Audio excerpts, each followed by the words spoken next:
روز دعا کرتے ہیں، رو کر اللہ سے مانگتے ہیں، لیکن کچھ بھی بدلتا نہیں۔ کبھی سوچا ہے کیوں؟ کبھی ایسا ہوتا ہے کہ آپ اندر سے پوری طرح ٹوٹ چکے ہوتے ہیں، لوگ آپ کو سمجھ نہیں پاتے اور آپ صرف اللہ سے بات کرتے ہیں، راتوں کو اٹھ کر دعا کرتے ہیں، ہر دن امید رکھتے ہیں، لیکن زندگی ویسی کی ویسی رہتی ہے۔ کبھی چپ چاپ روتے ہیں، صرف اللہ کو اپنا درد بتاتے ہیں، پھر دل میں ایک سوال اٹھتا ہے، یا اللہ، میری دعا قبول کیوں نہیں ہو رہی؟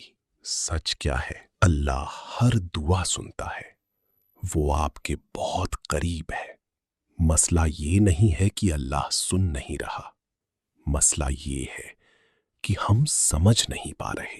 کبھی آپ جو مانگتے ہیں وہ آپ کے لیے صحیح نہیں ہوتا، اللہ آپ کی پوری زندگی دیکھ رہا ہوتا ہے۔ آپ کسی چیز کے لیے دعا کرتے ہیں لیکن وہ نہیں ملتی، پھر کچھ وقت بعد آپ کو اس سے بھی بہتر مل جاتا ہے۔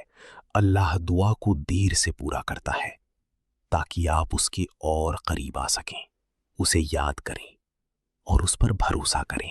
شاید یہ درد صرف اس لیے آیا ہے تاکہ آپ اللہ کے اور قریب ہو جائیں۔ ہر دعا کا جواب ملتا ہے، کبھی وہ مل جاتا ہے، کبھی کوئی مصیبت ٹل جاتی ہے، کوئی بھی دعا کبھی ضائع نہیں جاتی۔ اللہ آپ کے لیے بہترین یوجنا بنا رہا ہوتا ہے، اس لیے مایوس مت ہو۔ اللہ کبھی دیر نہیں کرتا، صرف صحیح وقت کا انتظار کرتا ہے۔ اگر آپ بھی کسی دعا کا انتظار کر رہے ہیں تو آمین ضرور لکھیں۔